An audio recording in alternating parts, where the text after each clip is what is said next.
Hello learners, this is Amit Gupta. Welcome to Best Education. Today we are starting chapter 2 The Happy Prince, जिसको लिखा है Oscar Wilde ने। ये एक कहानी है, ऐसे प्रिंस की कहानी है जो दया और बलिदान की एक मिसाल है, जिसने ना कभी दुख को महसूस किया है, ना उसे आसपास कहीं देखा है। तो शुरू करते हैं हम अपनी स्टोरी। एक शहर था जिसके बीचों बीच एक लंबा स्टैचू बना हुआ था जो कि गोल्डन कलर का था, पूरा सोने का बना हुआ था, जिसकी आँखें हीरे की बनी हुई थी, जिसकी आँखों में हीरे लगे हुए थे और उसकी तलवार में रूबी लगा हुआ था और उसके जो कपड़े थे उस पर भी बहुत सारे रत्न जड़े हुए थे। तो एक दिन एक बर्ड उड़ते हुए उस स्टैचू के पास बैठ गई, रेस्ट करने के लिए बैठ गई, क्योंकि उसके फ्रेंड्स जो हैं वो 6 वीक पहले ही इजिप्ट जा चुके थे, तो वो अकेली पड़ गई थी, तो वो भी इजिप्ट के लिए निकल गई। तो वो थककर उस स्टैचू के नीचे बैठ गई। स्टैचू के नीचे बैठने के कुछ समय बाद उसने देखा कि एक बूंद उसके सिर के ऊपर गिरी है। तो उसने आसमान की ओर देखा, तो आसमान में जब देखा तो आसमान पूरा साफ था। तो उसने सोचा कि मेरा वहम हो सकता है। उसके बाद फिर एक बार फिर उसके ऊपर दूसरी बूंद गिरी। तो फिर उसने यहाँ वहाँ देखा, पता लगाया। जैसे ही उसने ऊपर देखा तो वो क्या देखती है कि प्रिंस, हैप्पी प्रिंस का जो स्टैचू है उसकी आँखों से आंसू निकल रहे हैं, वो रो रहा है। जिसकी आंखें जो हैं हीरे की थीं, उसमें से आंसू निकल रहे थे, वो रो रहा है। उस प्रिंस के स्टैचू से उसने पूछा कि आप क्यों रो रहे हो, आपकी आंखों से आंसू क्यों निकल रहे हैं। तो उस प्रिंस ने जवाब दिया कि जब मैं जिंदा था तो मेरे आसपास कई लोग थे जो बहुत ही खुश थे, मैं भी बहुत ही खुश था, मैंने कभी भी दुख को नहीं देखा था। लेकिन जब मेरी डेथ हुई और मेरा इतना बड़ा स्टैचू बनाया गया तो मेरी जान जो है इसमें आ गई, इस स्टैचू में आ गई। अब मैं जब भी इधर से देखता हूँ तो कई लोग मुझे दुखी मिलते हैं। इसे सुनकर चिड़िया का मन भर आता है और वो कहती है कि तुम्हें क्या दिखता है ऐसा। हैप्पी प्रिंस का जो स्टैचू होता है वो कहता है कि मुझे सामने एक घर दिखता है जिसमें एक औरत गाउन सिल रही है और कहीं उसका एक बच्चा जो है कोने में रो रहा है, भूखा है, उसको खिलाने के लिए उसके पास पैसे तक नहीं है। तो चिड़िया जो है वो भी रोने लगती है, दुख में दुखी हो जाती है ना। तो हैप्पी प्रिंस जो है वो चिड़िया से बोलता है, चिड़िया रानी तुम मेरी क्या इतनी सी मदद कर सकती हो, मेरी तलवार में जो लाल रूबी है क्या तुम उसे उनको दे सकती हो ताकि वो अपना पेट भर सकें और एक अच्छा जीवन जी सकें। वो स्वेलो जो है उस रेड रूबी को निकालती है और उड़ते हुए विंडो से उस घर में एंटर होती है ना, और देखती है कि यहाँ सभी लोग सो रहे हैं, लेकिन जो बेबी है, छोटा सा बेबी है, वो रो रहा है। तो वो अपने पंखों से उसको हवा करती है और टेबल पर वो रूबी रख देती है और वापस उड़ते हुए प्रिंस के पास आ जाती है। जब वे गरीब लोग जो पुअर थे, जिनके पास खाने का सामान भी नहीं था, जब वे उस रूबी को टेबल पर देखते हैं तो बहुत ही खुश हो जाते हैं और उसको थैंक यू बोलते हैं। अब चिड़िया रानी जो है वो स्टैचू के पास जाती है और उसके पैरों के नीचे सो जाती है, क्योंकि वो बहुत ही थक चुकी थी। लेकिन आज वो बहुत खुश थी क्योंकि आज उसने भूखे लोगों को खाना दिया और उनको एक सरल जीवन जीने के लिए कुछ आर्थिक मदद भी की। अब सुबह होती है और चिड़िया सैर के लिए निकल जाती है। शहर की सैर करने के बाद वो हैप्पी प्रिंस के पास वापस आती है और उससे विदा के लिए कहती है कि अब मुझे जाना होगा इजिप्ट के लिए, क्योंकि मेरे दोस्त वहाँ मेरा इंतज़ार कर रहे होंगे, है ना। तो हैप्पी प्रिंस उससे बोलता है कि हे चिड़िया रानी, आज के लिए और रुक जाओ, क्योंकि मुझे आज तुम्हारी एक बार और ज़रूरत है, क्योंकि मैं एक घर देख रहा हूँ फिर से उसमें एक लेखक जो है वो बैठा हुआ है, बच्चों के लिए कड़ी मेहनत से एक नाटक तैयार कर रहा है, लेकिन उसको भूख लगी है और उसको बहुत तेज़ ठंड भी लग रही है।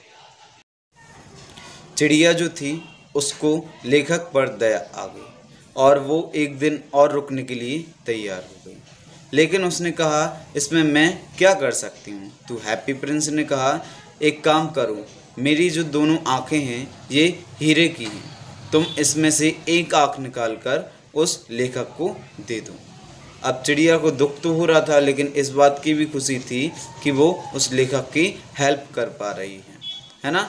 तो वो चिड़िया जो है पंख से उड़कर उस लेखक के पास पहुंचती है। जब उस लेखक की नज़र उस हीरे पर पड़ी तो वो बहुत ही खुश हुआ और उसने कहा अब ज़रूर मैं अपने सपनों को पूरा कर सकूंगा।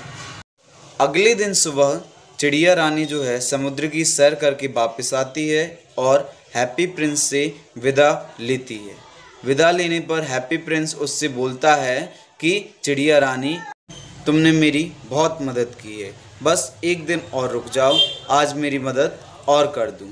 मैं यहाँ से एक लड़की को देख रहा हूँ जो यहाँ पर नीचे मैच बॉक्स बेच रही है। रोज़ वो मैच बॉक्स बेचकर जो पैसे उसको मिलते हैं वो अपने पिता को दे देती है। आज लेकिन उसने अपने मैच बॉक्स गलती से नदी में गिरा दी।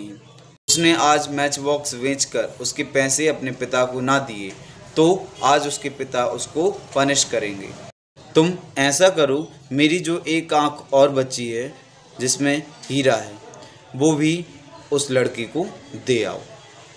तो दुखी मन से चिड़िया जो है उसकी आँख को निकालती है और उस जो लड़की माचिस बेच रही होती है उसको उसके हाथ पर दे आती है।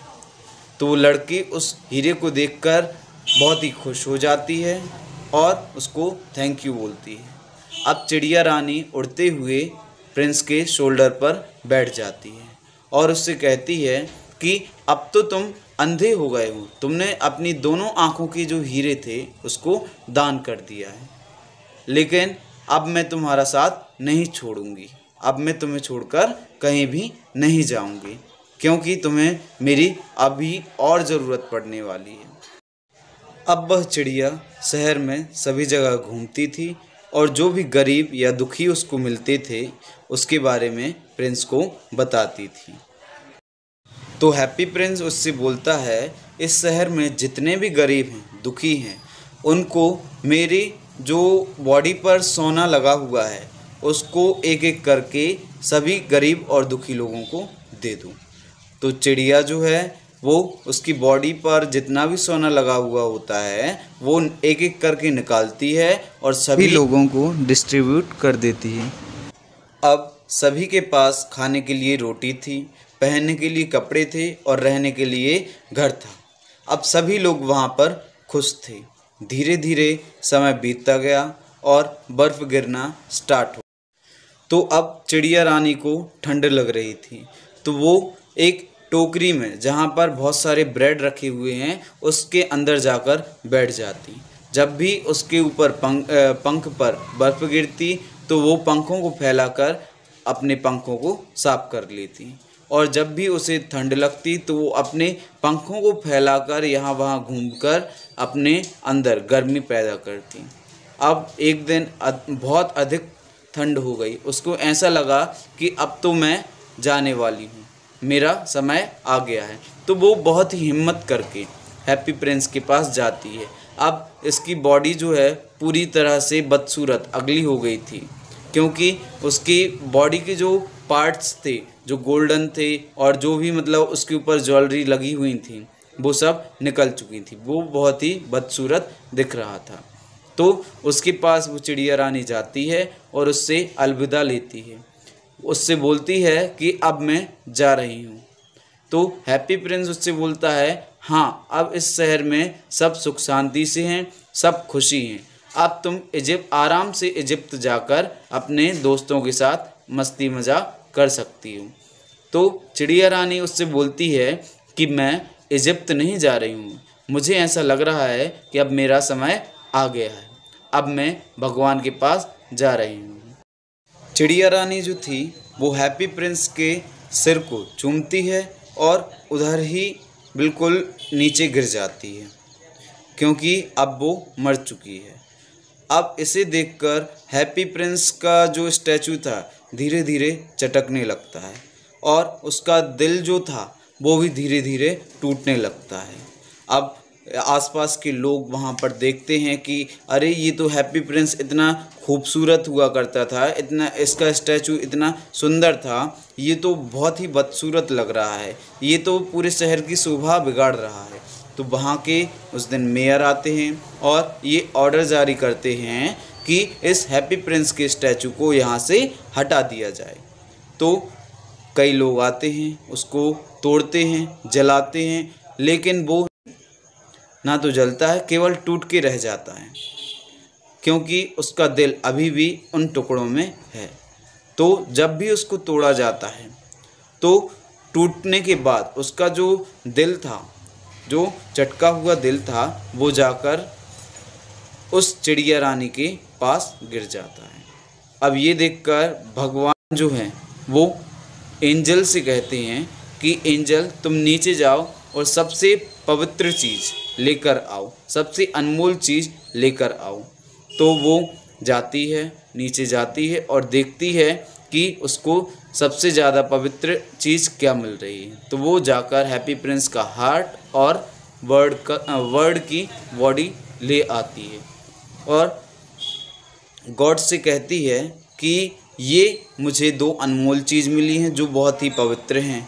तो गॉड उनको स्वर्ग लोक में रखने के लिए बोलते हैं। तो ये थी हमारी हैप्पी प्रिंस की स्टोरी। आई होप आप लोगों को समझ में आई होगी।